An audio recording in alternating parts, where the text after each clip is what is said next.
tonight, the American dream. And I use this subject because America is essentially a dream yet unfulfilled. The substance of the dream is expressed in some very familiar words found in the Declaration of Independence. We hold these truths to be self-evident, that all men are created equal, that they are endowed by their Creator with certain inalienable rights, that among these are life, liberty, and the pursuit of happiness. This is a dream.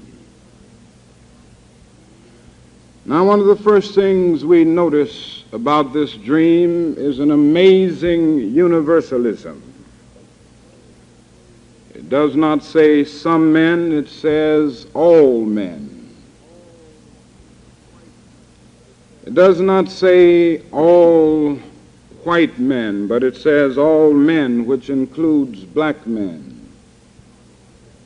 It doesn't say all Protestants, but it says all men, which includes Catholics. It doesn't say all Gentiles. It says all men, which includes Jews. And that is something else at the center of the American dream, which is one of the distinguishing points, one of the things that distinguishes it from other forms of government, particularly totalitarian systems. It says that each individual has certain basic rights that are neither derived from or conferred by the state. They are gifts from the hands of the Almighty God. Very seldom, if ever, in the history of the world has a socio-political document expressed in such profound, eloquent, and unequivocal language the dignity and the worth of human personality. But ever since the founding fathers of our nation dreamed this dream, America has been something of a schizophrenic personality, tragically divided against herself. On the one hand, we have proudly professed the great principles of democracy. On the other hand, we have sadly practiced the very antithesis of those principles. Indeed, slavery and racial segregation are strange paradoxes in the nation founded on the principle that all men are created equal. But now, more than ever before, our nation is challenged to realize this dream. For the shape of the world today does not afford us the luxury of an anemic democracy. And the price that America must pay for the continued oppression of the Negro and other minority groups is the price of its own destruction.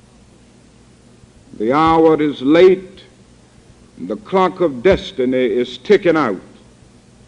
We must act now before it is too late.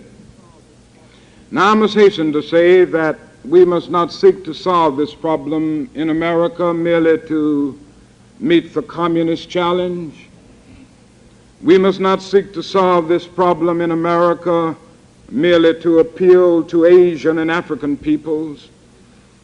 In the final analysis, racial discrimination must be uprooted from American society because it is morally wrong. In the final analysis, we must get rid of segregation because it is sinful. In a real sense, it is a new form of slavery covered up with certain niceties of complexity. It is wrong to use the words of the great Jewish philosopher Martin Buber because it substitutes an I-it relationship for the I-thou relationship and relegates persons to the status of things.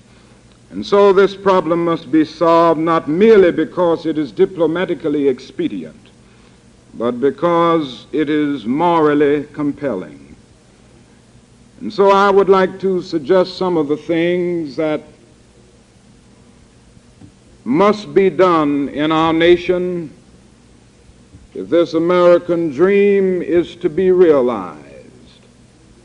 Some of the challenges that we face at this hour, and in facing the challenges, we will be able to bring this dream into full realization. I would like to start on the world scale, so to speak, by saying if the American dream is to be a reality, we must develop a world perspective. It goes without saying that the world in which we live is geographically one. And now more than ever before, we are challenged to make it one in terms of brotherhood.